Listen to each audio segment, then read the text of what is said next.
This is SpaceTime Series 27, Episode 112, for broadcast on the 16th of September 2024. Coming up on SpaceTime, the first ever spacewalk by private astronauts. Boeing Starliner returned safely to the Earth, but it was empty.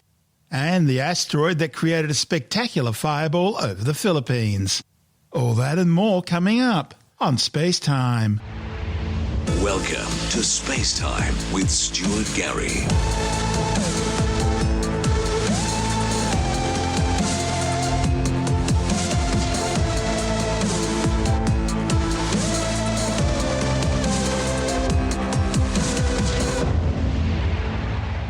The first ever spacewalk by a pair of commercial non-government astronauts has been successfully completed.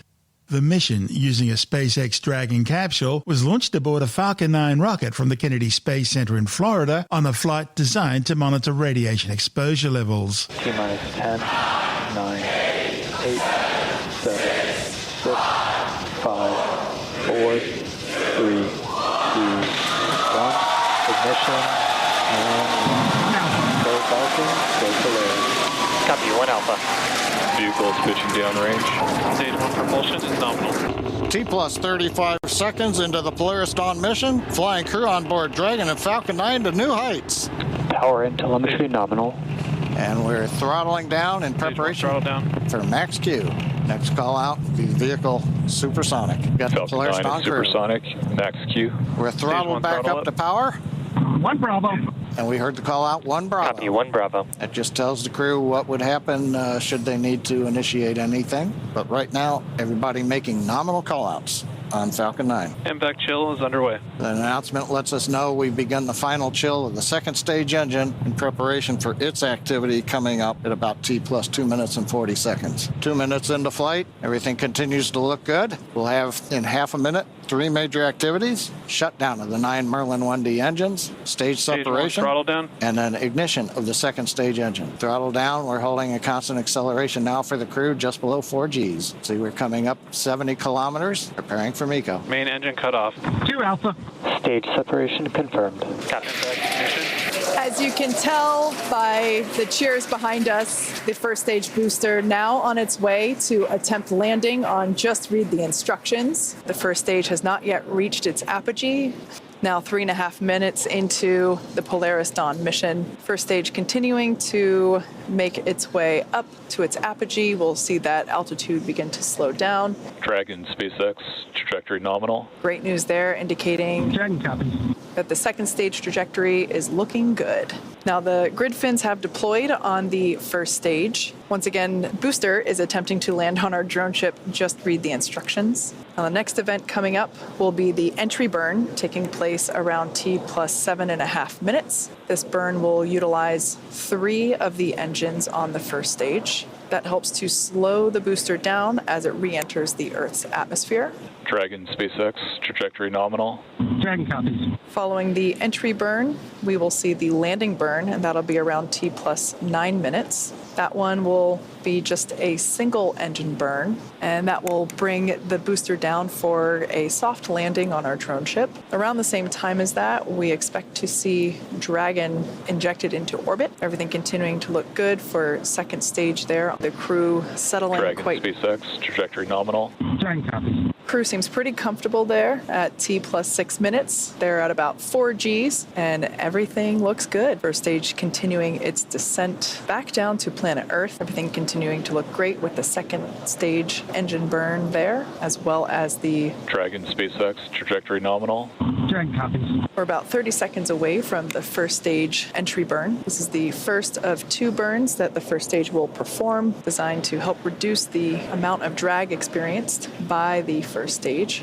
Stage 2 FTS has saved. All right, standing by for entry burn begin on the first stage. And right on time, the entry burn has begun. There's 3 engines lit on that first stage vehicle. And this is about a 29-second burn and helps slow the vehicle down as it's re-entering the Earth's atmosphere. The engines have now shut down on that first stage. That concludes the entry burn. And the cool part about this, the stage 1 vehicle returning back to Earth, is we get to fully utilize the atmosphere. The atmosphere actually... Stage 2 is in terminal guidance. The atmosphere actually scrubs about 70% of the velocity on the vehicle. So we use that entry burn to help slow the vehicle down. Then we utilize the atmosphere and the drag from the atmosphere to slow the vehicle down. And then we do have one single burn for the landing burn. Copy. Shannon. And next up will be SECO 1, and that is second stage engine cutoff 1, and that'll be on the second stage. That MVAC engine will shut down and allow the vehicle with Dragon attached to coast. MVAC shutdown. And there's that shutdown. And the landing burn on the first stage should be starting up here momentarily. And there it is. Landing burn has begun for... Dragon SpaceX, nominal orbit insertion. Dragon SpaceX, launch escape system disarmed. Copy that, SpaceX, and we show the same. Stage 1 vehicle has touched down. Just read the instructions. A very excited crowd there. Here in Hawthorne, we've also confirmed MVAC engine shutdown and orbital insertion of the second stage with the crew on board. Yeah, honestly, a pretty impressive crowd for 2:30 in the morning here. It initially launched into a 1,400 kilometre high orbit, high enough to take the capsule into the Van Allen radiation belts, which teem with high-energy charged particles, posing a health risk to astronauts if exposed for extended periods. The flight plan saw the Dragon spend 10 hours in the Van Allen radiation belts as the crew undertook readings and monitored the surrounding space environment. It was the furthest point humans have travelled from Earth since the days of Apollo more than half a century ago, and over 3 times the orbital altitude of the International Space Station. The elliptical orbit was then gradually reduced over the following days, with the EVA being undertaken at an altitude of 738 kilometres. The 2-hour extravehicular activity, or EVA, by Polaris Dawn spacecraft commander Jared Isaacman and mission specialist Sarah Gillies was designed to perform a series of mobility tests on SpaceX's newly designed EVA suits, which Isaacman developed. The mission plan saw Isaacman and Gillies each leave the capsule for around 10 minutes. They used a specially supplied handrail system resembling a pool ladder called the Skywalker and a 3.6-metre long umbilical tether in order to keep them secured to the spacecraft as it orbited the planet at over 28,000 kilometres per hour. The remaining 2 crew members, pilot Scott Pertite and mission specialist Anna Menon, who also wore the new spacesuits, are now also considered spacewalkers, as the capsule, which doesn't have a separate airlock, had to be depressurized for the EVA, thereby exposing all 4 to the vacuum of space. Unlike his previous chartered SpaceX flight, tech entrepreneur Isaacman shared the cost of the mission with SpaceX this time round, which included developing and testing the new spacesuits, which are outfitted with head-up displays, helmet cameras, and advanced joint mobility systems. This report from SpaceX. An EVA suit is an extravehicular activity suit, which is a spacesuit that can go outside of the spacecraft to do a spacewalk. We started with the IVA suit that we have, the intravehicular activity suit, as a kind of starting point and looked at it and said, what would we have to change about this to be able to support a spacewalk? So the first is mobility. The crew will have to do a lot of moving around inside of Dragon to get outside and do the spacewalk. We had to add in new joints and new features in the suit to allow them enhanced mobility while the suit's pressurized. When a crew member is pressurized in the suit, the soft portions of the suit become rigid. They need actual flexure and rotational joints to allow them to move around. It's kind of like a suit of armor made of fabric. We innovated in flexure joints to allow easy bending at the elbows and the knees, as well as a collapsible rotator joint that exists on the shoulder, which allows the suit to remain nearly fully soft, but when pressurized is a rotational bearing. The difference between the IVA and EVA suit is that on the IVA suit, the zipper system location is in the inseam. But since we needed to have lots of mobility on our EVA suit, that was not the preferred choice. By moving the zipper system from the inseam to the waist, we mitigated the risk of the stress of the zipper. And another big element was also the thermal side of things. The crew is obviously exposed to a much more extreme thermal environment during the EVA. So we want to make sure that the inside of the suit is comfortable for them and that as they interface with parts of the vehicle, that is safe for them to touch as well. The EVA suit is built and designed here at SpaceX in Hawthorne, California. We wanted to have something that's easy manufactured that we can handle here in-house. So we developed this new material, so it's fabric-based, We actually added a new layer to the suit, which we refer to as the Faraday layer. And this is a conductive cage around the suit that shields the suit from external electric fields. The helmet on the EVA suit looks very similar to the IVA suit, but is really an all-new design of that helmet. It's much more robust from a thermal structural perspective since it will be taking more extreme temperatures. We are really excited to introduce this new single-pane visor helmet to the world of spacesuits. The EVA suit visor is made of polycarbonate and is coated with copper and ITO, or indium tenoxide. These two coatings together reflect the sun away from the crew, as well as reflecting infrared heat back to the crew when they are facing deep space.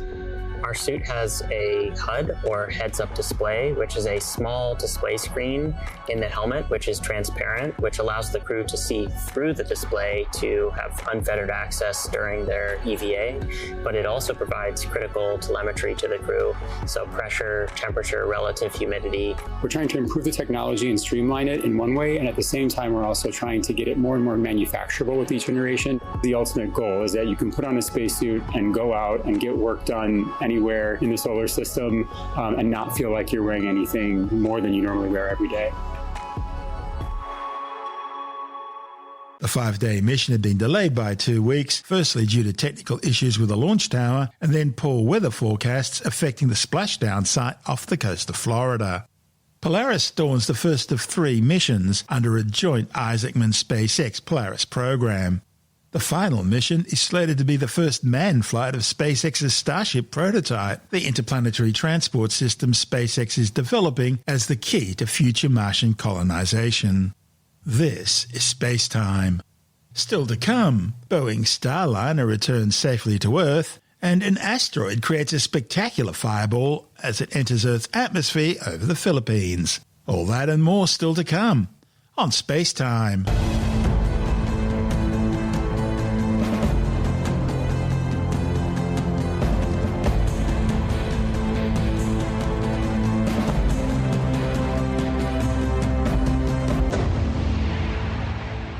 Boeing's trouble-plagued Starliner spacecraft has returned safely to Earth, landing unmanned at the White Sands Missile Range in New Mexico. The decision to return without a crew on board was taken by NASA because of ongoing concerns about the safety of the spacecraft following a series of failures involving 5 of Starliner's orbital maneuvering system thrusters and a persistent series of helium leaks which were gradually getting worse. NASA and Boeing issued a go to proceed with the undocking of the spacecraft from the International Space Station, pending weather and operational readiness. After Starliner undocked, it executed a powerful breakout burn in order to swiftly clear it from the space station and avoid any risk of collision. Mission managers then conducted over 5 hours of free-flying extensive checks, testing the thrusters needed for the crucial deorbit burn, which would guide the capsule into its re-entry path around 40 minutes before touchdown. NASA's Boeing Crew Certification Mission astronauts Butch Wiltmore and Sonny Williams travelled to the space station aboard the CST-100 Starliner back in June for what should have been an 8-day test flight. They'll now remain on station for 8 months as members of the Expedition 7172 crew until February next year, when they'll return to Earth aboard a SpaceX Dragon capsule as part of the agency's SpaceX Crew 9 mission. Starliner's departure makes room aboard the ISS for Crew 9's Dragon capsule Freedom. It has a reduced crew of 2 instead of the normal 4, so that Williams and Wiltmore will be able to have their ride home. For Boeing, it's all been a bittersweet lesson, with the trouble-plagued spacecraft making a perfect landing under parachutes and inflated airbags to soften the touchdown. But that follows a long string of failures. Back in 2014, Boeing and SpaceX were each awarded commercial crew contracts by NASA to develop new spacecraft to transport astronauts to the International Space Station. SpaceX were quick to repurpose and further develop their Dragon cargo capsule, which had always been designed as a manned spacecraft. After a series of successful unmanned and then manned test flights to the orbiting outpost, SpaceX began regular crew transport flights in 2020, as well as undertaking a series of commercial manned orbital flights for both space tourism and scientific missions. However, competitor Boeing have been experiencing a series of significant setbacks with their Starliner spacecraft. The mission's first orbital test flight to the space station back in 2019 suffered a number of computer failures, the first of which saw the spacecraft commence its orbital insertion burn too early after the mission clock had been wrongly programmed. And that resulted in its orbital insertion burn taking place too low in altitude to reach the space station. And while mission managers were working through that issue, they realized that the faulty programming would have also prevented Starliner from rendezvousing with the space station anyway. Had it been at the correct altitude, it simply wouldn't have been able to dock. And making matters even worse, far worse in fact, was the discovery that another software error would have caused the Starliner crew module to collide with the service module when it was being jettisoned before atmospheric re-entry. The computer error would have meant that instead of moving away from the crew module, the program would have caused the service module to move forward into the crew module, crashing into it and destroying both spacecraft. Starliner eventually did land safely at White Sands, but only after a fix was uploaded. After a lengthy and exhaustive review process with more than 80 recommended changes, Starliner was eventually deemed safe for a second attempt at an unmanned orbital test flight in 2020. However, with the rocket on the launch pad ready for flight, corrosion was discovered in 13 propulsion system valves, apparently caused by moisture interacting with the propellant. Even though it was on the launch pad and mated to its Atlas V rocket, technicians attempted to resolve the issue but were unsuccessful. So, the entire stack was then moved back into the vehicle assembly building. Inspections there found the damage to be far deeper in the system than expected, and that resulted in the need for a complete disassembly of the propulsion system, meaning it had to go back to the factory. Finally, a second orbital test flight to the space station, this one somewhat more successful, took place in 2022. But there were still serious problems. 2 orbital maneuvering and attitude control or OMAC thrusters failed during the orbital insertion burn. And then a couple of RCS thrusters, used to maneuver Starliner, also failed during the docking to the space station, this time due to low chamber pressure. And it didn't end there. Thermal systems used to cool the spacecraft were showing extra cold temperatures in the cabin that required engineers to manage it during the docking procedure. And during the return journey to Earth, one of the navigation systems dropped communications with the GPS satellites during re-entry. And once safely back on the ground, engineers discovered flammable insulation tape was being used on the spacecraft's wiring system, and the parachute harnesses also required further strengthening. Eventually, a long-delayed manned orbital flight to the space station was finally approved for a window opening on May the 6th. But that was then scrubbed due to an oxygen valve problem on the Atlas V rocket. Subsequently, a helium leak in Starliner's service module further delayed the mission. Another launch attempt on June the 1st was scrubbed, this time due to a ground computer hardware fault. In fact, it wasn't until June the 5th that Starliner finally launched with its crew on board. But once in orbit and on approach to the space station, both the automated systems and astronauts taking manual control during the docking sequence were instructed to repeatedly fire the RCS thrusters. This was part of a stress testing program for the test flight. But it revealed performance degradation in the thrusters, leading to the spacecraft's command computers cutting out 5 of the thrusters after assessing them as damaged and unusable. And a persistent helium leak in the service module, which had been there since before the launch, was gradually getting worse. The 5 failed thrusters were all aft-facing. That resulted in the loss of 6 degrees of freedom attitude control, until 4 of the thrusters were then manually restored, allowing the crew to finally safely dock the capsule to the space station. After a series of reviews, NASA decided against risking the crew on the return journey, resulting in Boeing's decision to return Starliner to the ground unmanned. Meanwhile, strange pulsing sounds heard by astronauts emanating from the Starliner while it was docked to the space station have been explained as simple audio feedback. The mystery noise was apparently generated by the audio configuration between the spacecraft and the space station. NASA says the space station's complex communication system allows multiple spacecraft and modules to be interconnected, and it's common to experience noise and feedback. This is SpaceTime. Still to come, an asteroid creates a spectacular fireball over the Philippines, and later in the science report, discovery of an antibody able to neutralize all known variants of SARS-CoV-2, the virus which causes COVID-19. All that and more still to come on SpaceTime.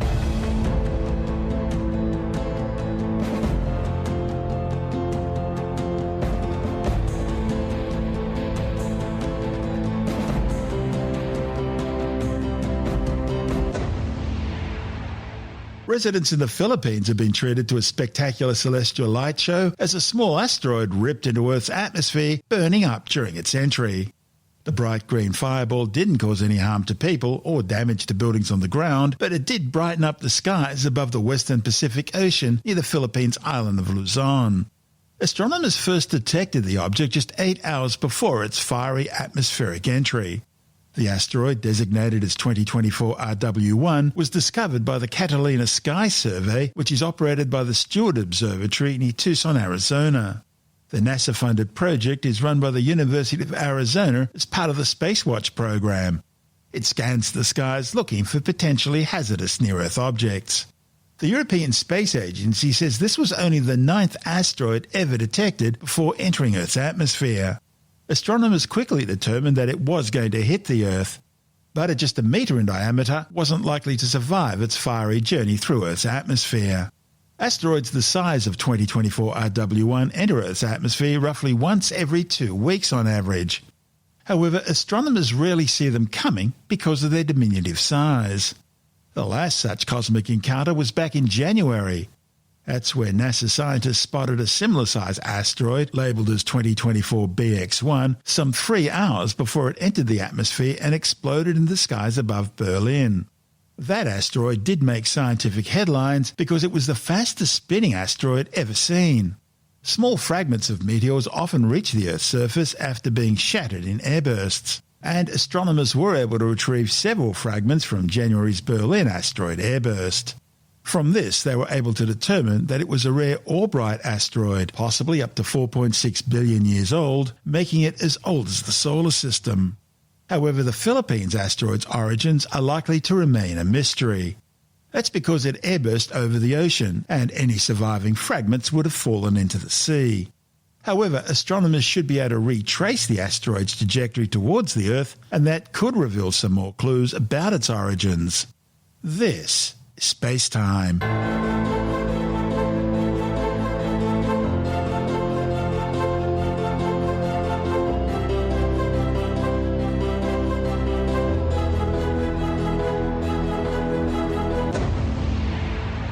And time now to take a brief look at some of the other stories making news in science this week with the Science Report.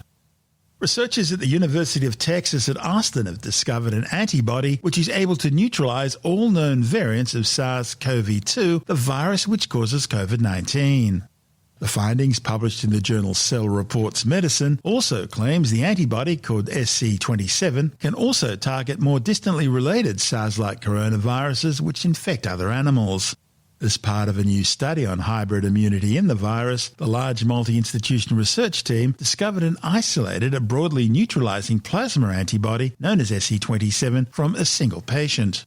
The authors then extracted the molecular sequence of the antibody, opening up the possibility of eventually manufacturing it on a larger scale for future treatments.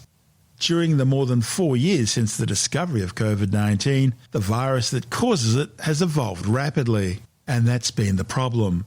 Each new variant has displayed different characteristics, many of which made them more resistant to vaccines and other treatments.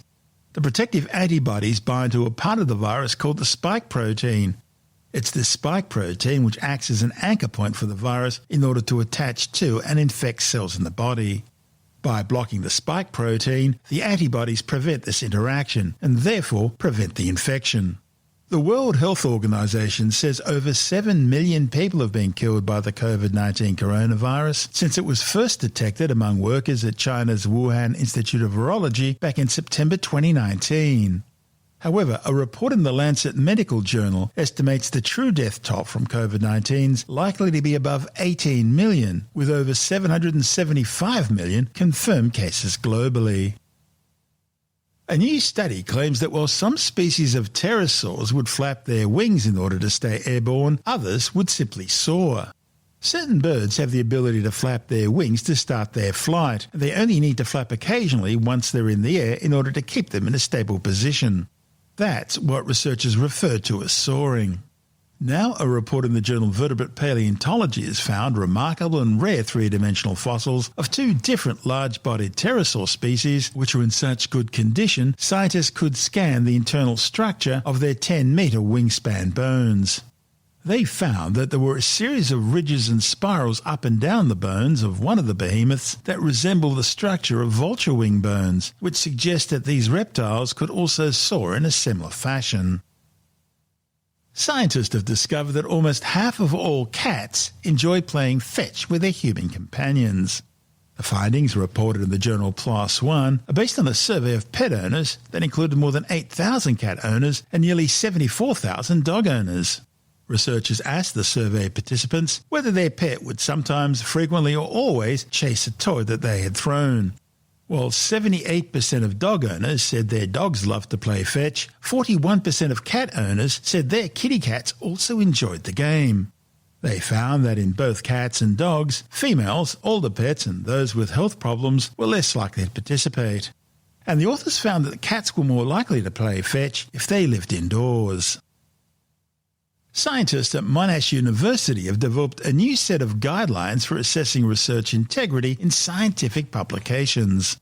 The world-first framework, reported in the Lancet Medical Journal, uses a simple checklist system to help scientists and publishers assess research integrity. It's designed to exclude untrustworthy research during evidence synthesis and clinical guideline development. Tim Mendham from Australian Skeptics says the key to the new system is transparency, where studies ranked by the Integrity Committee as having a moderate or high risk of integrity concerns are clearly documented and authors then contacted to highlight the identified concerns. Now, the problem with sort of academic papers is there are frauds.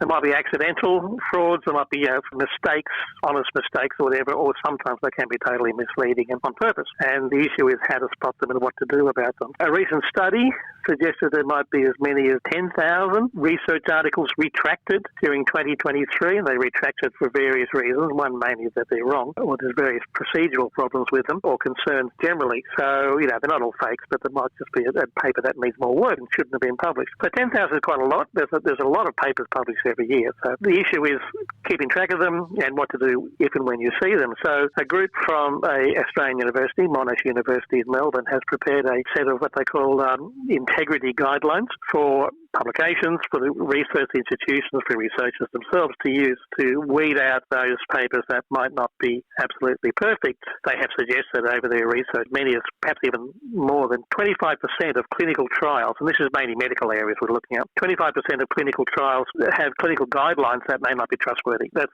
a lot. Obviously, there's the old pressure on university academics and people like that, publish or perish. You have to have these papers written out there to show that you're doing some work, otherwise might not be tenured after a while. What does that mean when they say guidelines that are untrustworthy? That means that the researchers are following the rules, but the rules themselves are bad. Yes, yeah. I mean, the rules themselves are vague half the time. The other time they're not actually followed at all. So there might be good guidelines, but they're not being followed. So it's an issue. There's a group that sets themselves up called Research Integrity and Guidelines and Evidence Synthesis, RIGID, which must be one of the worst, most forced acronyms you can think of. Oh, no, you have not read astronomy papers. You have no idea how bad it gets. It's like people think of the acronym first and then try and think of the words to match it. So yes, always. Research Integrity and Guidelines and Evidence. So rigid. Anyway, it's a concern, and it always has been a concern in medical areas, and the whole concept, of course, is proving a particular scientific theory, and part of the scientific method is to publish your papers for peer review. Now, you're supposed to be reviewed before they're published, but also when you put them out into the marketplace, they might be reviewed generally by those people who read and follow the particular publication. Does this work well? Sometimes. There are 10,000 retractions, which means that it must be working to a certain extent. There's whistleblowers. Are there enough facilities within the publications? That's a good question. It's up to them, really. There are obviously junky publications that will publish anything. They don't review it at all. But there are others, learned publications. Nature is one that supposedly should have a good system for checking papers, for reviewing them. They've been fooled as well. Yeah, the Lancet, we can probably think of some examples. Quite some history there. They've made controversy recently with quoting bogus figures regarding the war in Gaza, and nothing like getting your figures from a terrorist organisation for accuracy. And of course, you can't forget Andrew Wakefield. Yes, Andrew Wakefield, the anti-vaccination person who created a whole lot of problems and probably deaths throughout the world. He published a paper, along with a number of other researchers, suggesting that the MMR vaccine, which is the measles, mumps, rubella vaccine, was dangerous. Actually, the paper itself didn't say that specifically, but he certainly said it when promoting the paper. The other problem there, of course, is it took the Lancet years to retract it. Yes, absolutely, even though it had been pointed out pretty quickly that there were some problems with the paper. Certainly ethical problems as much as sort of factual problems with it. So, yes, it took them a long time to finally come around to saying it was retracted, it was wrong, which was a further criticism of the Lancet there. But it took a long time, but unfortunately a lot of people followed, and that paper got a lot of publicity, especially in the UK. A lot of people stopped vaccinating. The vaccination rates dropped dramatically, and kids started getting measles and things like that. And as we know, measles can have a serious injury to children especially, and can cause death. Any suggestion that the vaccine was bad for you had its own deleterious effect. The fact that Wakefield was himself developing some vaccine is obviously beside the point, rather than just criticising the opposition. He was found out, but he's still campaigning. He's campaigning now on the basis that he was martyred. Well, that's his industry now, isn't it? That's right, yeah. He goes around speaking to the anti-vaccination movement, especially in the US. He was debarred. He was, he had his medical licence torn up in the UK because of this, because of the ethics of the program he did. But it comes back down to this fact of publishing papers that should have been spotted well before they actually ever reached the printed page. The thing is, we've got this peer review system. It's not perfect, but it's the best we've got. I mean, you've got to trust your peers to seriously look at the work and then critique it as necessary. In journalism, that's what editors do, isn't it, for reporters? That's right. Or sub-editors, or the editors. Yeah, they're supposed to check sort of papers. Whether they have the staff to do it, that's the problem. Should there be that's the huge issue for researchers, isn't it? That's right. Should there be actually carry out the peer review work? I mean, should there be a caveat on every... The peer review work is never glorious. No, it's often those people who actually peer review articles and things aren't named, papers they aren't named, and they're not even necessarily known to the researcher. So they're supposed to be anonymous. The peer reviewer is not supposed to know the researcher either, although if you're in a pretty niche area, you might get a good idea. There are occasions when I've written stories on astronomy topics. I've read the paper and I know there are inaccuracies in the paper, and I've then had to plead my case because what's published in the paper itself isn't accurate to my editor, and luckily she supported me, but these things happen. They do happen. I've seen papers that I've been reporting on the same way, and I thought, this is just silly. It doesn't follow, or there's a logical problem with the research. So it happens. As you say, the peer review process is by no means perfect, but it's the best we have at the moment. That's Tim Mendham from Australian Skeptics.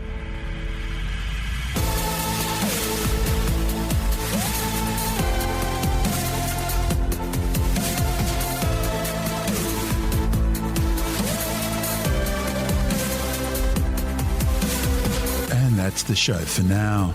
SpaceTime is available every Monday, Wednesday and Friday through Apple Podcasts, iTunes, Stitcher, Google Podcast, Pocket Casts, Spotify, Acast, Amazon Music, Bytes.com, SoundCloud, YouTube, your favourite podcast download provider, and from spacetimewithstuartgary.com.